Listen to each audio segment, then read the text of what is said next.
mình thấy hàng rồi mọi người ơi. Đó, có người mới giục cái gì đó rồi mình sẽ kiểm tra đây. Tàn tàn tàn tàn tàn tàn tàn tàn tàn tàn tàn tàn tàn tàn tàn. Có người giục đồ ra, có đồ cháy cháo nha mọi người. Đó, không có đồ cháy cháo mọi người. Có người giục gì à, để mình ra cho mọi người xem nè.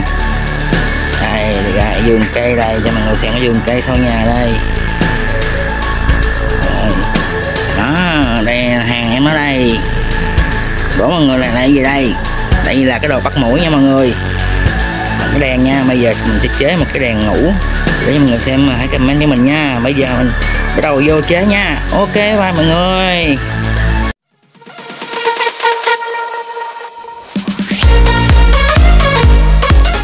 Hi, mình xin chào tất cả mọi người nha. Mình rất vui mọi người đến với kênh YouTube của mình nha mọi người.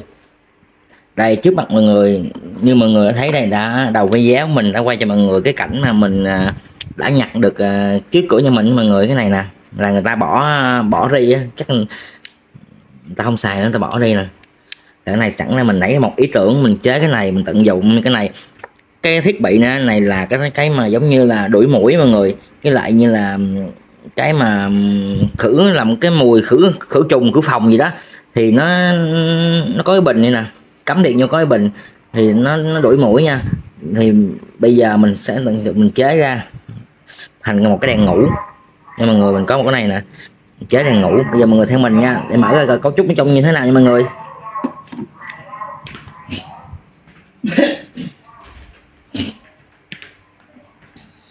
Rồi giờ mình kiểm tra sơ bộ đi, mở ra.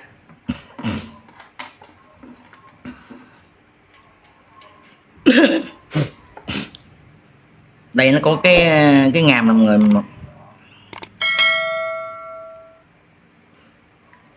Tại cái này nó có công tắc nào đó, mình làm cái công tắc đèn ngủ luôn.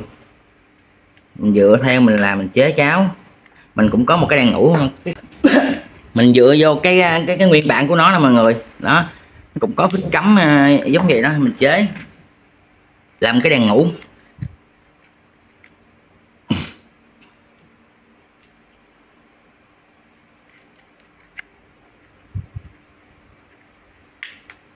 Rồi nó ra rồi.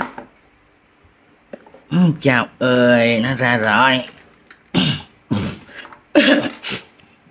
Thì ở trong đây mà nó đơn giản, nó có như đây nè mọi người. Đó, phích cắm lên cái này công tắc và một cái đèn báo. Trên đây là cái gì đó đây, mình nghĩ là cái này là cái đồ đốt nóng đó mọi người.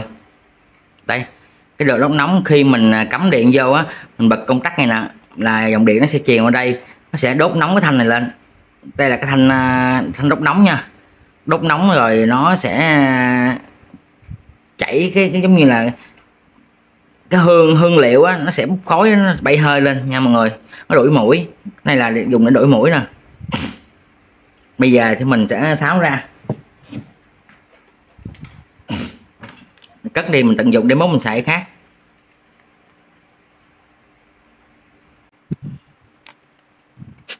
Thì mình biến cái người ta thành cái mình dùng.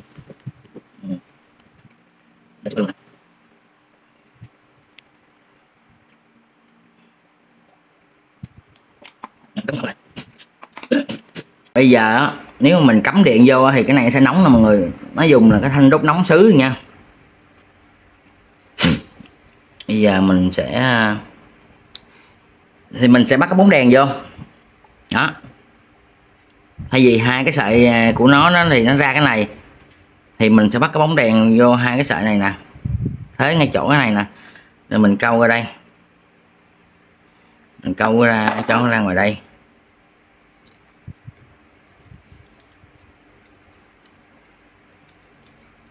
Mọi người, thì mình làm cái đèn ngủ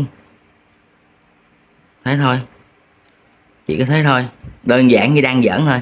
Bây giờ mình tiến hành mình làm nha, mọi người theo dõi nha mọi người. Đơn giản hữu hiệu, mình dùng cái tận dụng. Mình sẽ cắt hai này luôn. Rồi mình tuốt dây. mình khỏi tháo này ra, không biết tháo nó sợ đứt. Mình tận dụng cái dây nữa, cái dây này chắc là mình...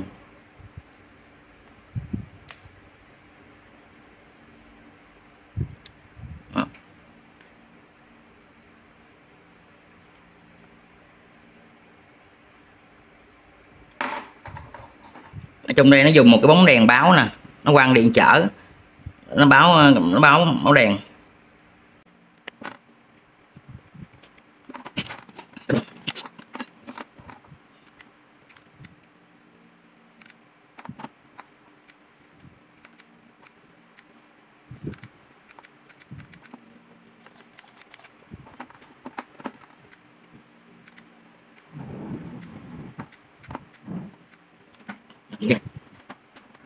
Bất vậy.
Rồi, ok, mình sẽ ráp lại nha. Đó, trước mắt bây giờ mình đã gắn về nha mọi người, gắn được rồi nè. Giờ mình sẽ thử nha. Ok, rút cái này ra đi, đây rồi, cho xuống đây, là sắp định hình được có một cái đèn nha mọi người. Tan rồi, cắm vô, có điện chưa? Có điện rồi. 1 2 3, bật lên, tắt đèn, tàn. Ồ, người thấy sáng không mọi người? Đó, vậy là có một cái đèn ngủ ok nha mọi người. Mọi người thấy không, nó không có đèn báo kìa, rất sáng. Bây giờ nó sẽ báo có đèn ăn bao nhiêu watt nha, có 2,7W nha mọi người, rất là ok. Sẽ không tới đâu, để mình chuyển qua đây coi.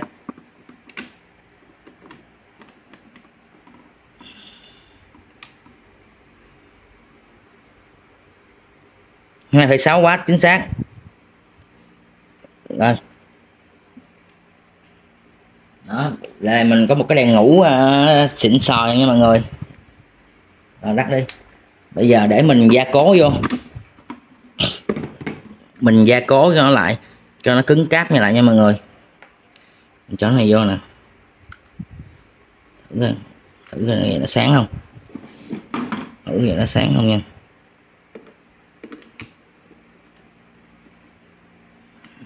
Thử này vậy có sáng không.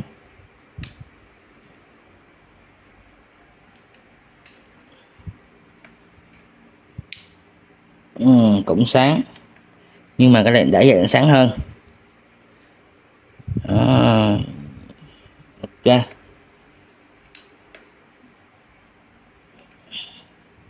rồi mình sẽ tiến hành mình gia cố lại. Ok, sẽ thành một cái đèn ngủ rồi, quá xịn sò nhé. Cái này nhé, hôm vừa mình đã dùng máy khò nè mọi người, mình để ngoài mình khò cho cái ống này nó mềm lại á, rồi mình đút vô. Đó, đút vô đây. Bây giờ mình sẽ dùng keo mình, hay là dùng bắn ở đây, thì xuống băng keo mình bắn.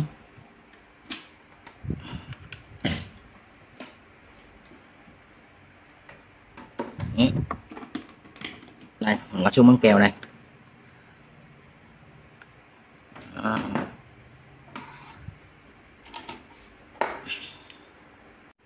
cuối cùng thì mình bắn keo xong rồi mọi người. Đó. Nói chung là mình làm vậy là mình theo cái tay nghề của mình thôi, mình thì không có đẹp khéo tay lắm, nhưng mà mình làm vậy là mình thấy ok rồi. Đó, đủ có một cái sản phẩm rồi cho nó khô mọi người,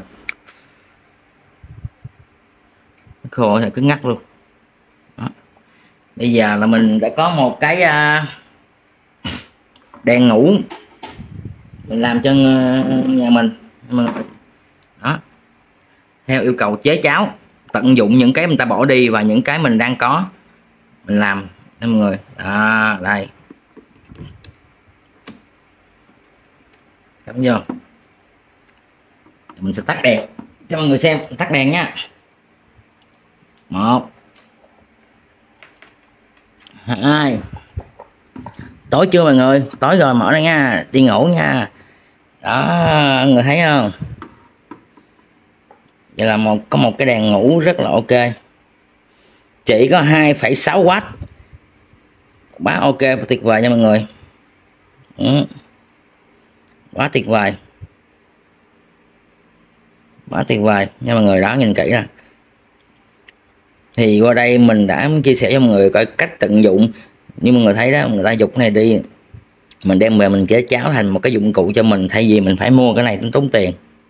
Mình có sẵn bóng đèn đó thì mình mình không tận dụng, mình làm đi. Mọi người cũng vậy, hãy làm cho tận dụng những gì mình có, bớt tốn tiền, không tốn tiền nữa mọi người, và thành có ích cho mình nữa, và xài rất là tốt, bền lâu nha. Mọi người xem video hay ủng hộ mình một like, một chia sẻ, một đăng kênh để mình có động lực làm nhiều video hay hơn nha mọi người. Mình thân ái chào mọi người, bye bye, yeah, ủng hộ mình nha. Ok, that's right.